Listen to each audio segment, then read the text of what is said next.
Muss ich einen Fremdgeschäftsführer beschäftigen, wenn ich eine Gesellschaft in der Schweiz gründen will? Diese Frage hören wir immer wieder und das wollen wir uns einmal in diesem Video hier etwas näher anschauen. Die Schweiz, sie ist das beliebteste Auswanderungsland der Deutschen. Jedes Jahr wandern über 20.000 Deutsche in die Schweiz aus. Und es ist ja auch kein Wunder, ein herrliches Land. Die Züge sind pünktlich, die Dinge funktionieren. Man verdient doppelt so viel und zahlt nur ein Drittel der Steuern wie in Deutschland.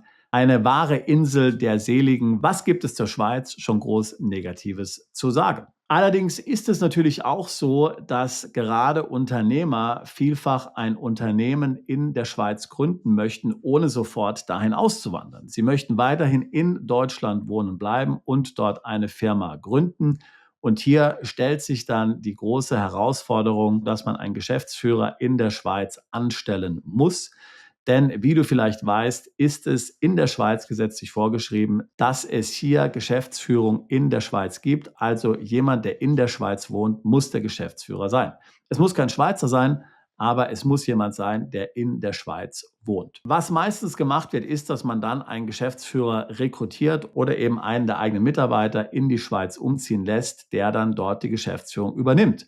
Aber ist das wirklich notwendig? Gibt es auch einen anderen Weg? Es gibt tatsächlich einen anderen Weg, aber ich weiß nicht, ob ich dir den empfehlen soll. Aber tatsächlich ist er theoretisch möglich und das funktioniert so. Du nimmst dir eine Wohnung in der Schweiz, du besorgst dir eine B-Bewilligung, gründest dann die Schweizer Firma und wirst dort selbst Geschäftsführer. Was ist die Konsequenz dieses Vorgehens? Du bist nun in 2 Ländern unbeschränkt steuerpflichtig, nämlich in der Schweiz und in Deutschland. Du musst in beiden Ländern Steuererklärungen einreichen. Du musst in beiden Ländern dein Welteinkommen erklären. Und dann wird auf Basis des Doppelsteuerungsabkommens entschieden, wo welche Steuern zu bezahlen sind. Bekommst du von deiner Schweizer Gesellschaft zum Beispiel ein Gehalt bezahlt und wird die geschäftsführende Tätigkeit tatsächlich in der Schweiz ausgeübt, dann ist dieses Gehalt zum Beispiel nur in der Schweiz zu versteuern. Allerdings finde ich persönlich diese Konstellation ziemlich problematisch, denn es gibt hier hohe Risiken. Du weißt ja wahrscheinlich, dass für den deutschen Staat, für die deutsche Finanzverwaltung die Schweiz ein rotes Tuch ist. Man ist hier wütend auf die Schweiz. Man kann es nicht ausstehen, dass die Steuern dort so niedrig sind und die Verwaltung so effizient sind. Man hasst also die Schweiz und alles, was damit verbunden ist, mit einer echten Leidenschaft in Deutschland.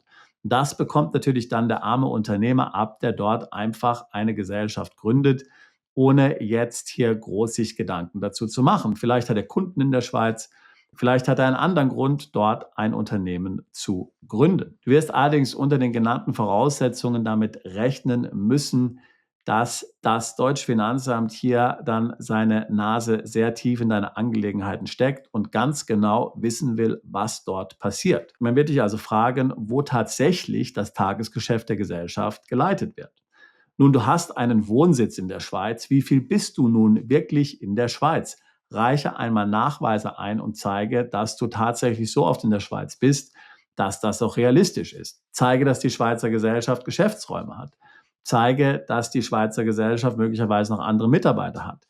Gib uns gute wirtschaftliche Gründe dafür an, warum du überhaupt dieses Unternehmen in der Schweiz gegründet hast. Oder hast du es vielleicht gegründet, um in Deutschland hier unerlaubterweise Steuern zu verkürzen? Das heißt, du musst hier einen ziemlich großen Aufwand machen, dann die Substanz in der Schweiz darzustellen und hast auch dann allen möglichen Aufwand mit den Behörden, weshalb ich fast sagen würde, dass sich das Ganze nur lohnt, wenn du wirklich ein großes Rad in der Schweiz drehen wirst. Also wenn dort hohe Umsätze, hohe Gewinne entstehen, dann kann das Ganze vielleicht für dich interessant sein. Manchmal ist es eben einfach erforderlich, dass du derjenige bist, der dort die Geschäfte leitet, dann lässt sich das nicht verhindern.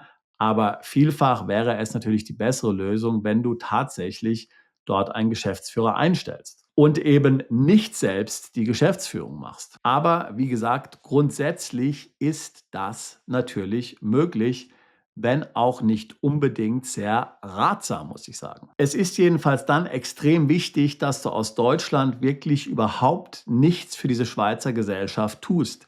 Dass du nicht ins Konto reinschaust, dass du keine E-Mails schickst, dass du hier keine Überweisungen aus Deutschland machst. Das musst du alles machen, wenn du in der Das musst du alles machen, wenn du in der Schweiz bist, in deiner Wohnung oder in der Betriebsstätte der Gesellschaft. Wenn du irgendwelche geschäftsführenden Tätigkeiten aus Deutschland erledigst, dann gibt es das große Risiko, dass die Schweizer Gesellschaft eine Betriebsstätte in Deutschland hat.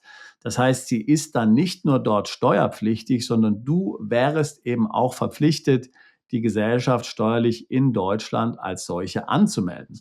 Hast du das bisher versäumt, dann steht eben hier schon wieder der Vorwurf der Steuerhinterziehung potenziell im Raum. Das heißt, hier muss man also extrem vorsichtig sein, was man macht in Deutschland und was man nicht macht.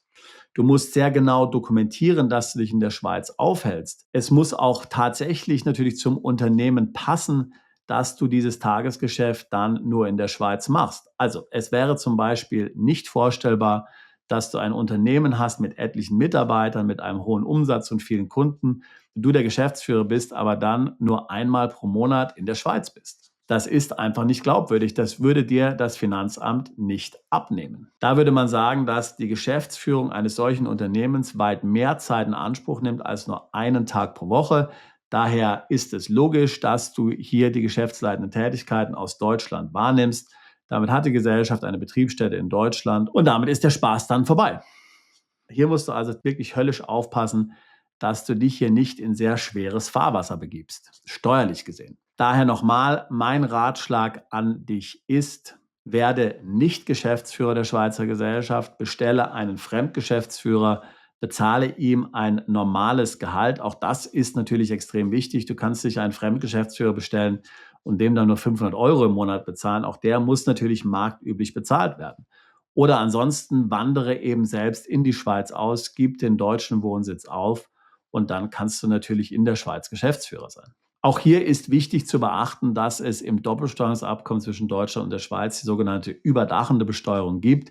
Das heißt, auch hier musst du extrem vorsichtig sein, wie du dich verhältst. Du musst nicht mal einen Wohnsitz in Deutschland haben, um hier dann schon ein Problem zu bekommen in Deutschland, wenn du eben in der Schweiz wohnst. Da reicht eine sogenannte Wohnstätte aus, also zum Beispiel einfach ein Ort, wo du vielleicht an 50 Nächten pro Jahr übernachtest.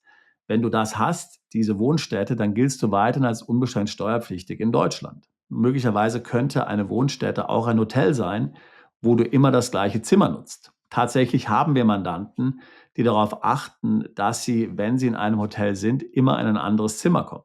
Also nochmal, die Schweiz ist ein wunderbares Land, auf jeden Fall zu empfehlen. Dorthin auszuwandern ist eine gute Idee, aber der Teufel steckt wie immer im Detail. Wenn auch dich der Wegzug in die Schweiz interessiert, dann würde ich mich freuen, mit dir ein Beratungsgespräch zu führen. Link dazu packe ich hier in die Beschreibung dieses Videos mit hinein. Wir tun seit fast 20 Jahren nichts anderes, als Mandanten genau bei solchen Fragen zu unterstützen. Umzug in die Schweiz, Auswanderung generell, auch in andere Länder, Steueroptimierung im Ausland. Ich selbst habe auch in der Schweiz gewohnt, mehrere Jahre übrigens. Und ich würde mich freuen, auch dich auf diesem Weg zu begleiten. Bist du Unternehmer, Freiberufler oder Investor? Zieht es dich schon lange ins Ausland? Mach heute den ersten konkreten Schritt in eine Zukunft mit mehr Geld und mehr Freiheit. Buche ein Beratungsgespräch mit Sebastian und seinen Kollegen. Unsere Kanzlei unterstützt Mandanten wie dich dabei, deine Steuerlast legal zu reduzieren, Vermögen aufzubauen und zu schützen und deine persönliche Freiheit zu maximieren. Profitiere jetzt von unserem Fachwissen und unserem Netzwerk. Gehe zu mandatierung.com und werde Mandant unserer Kanzlei.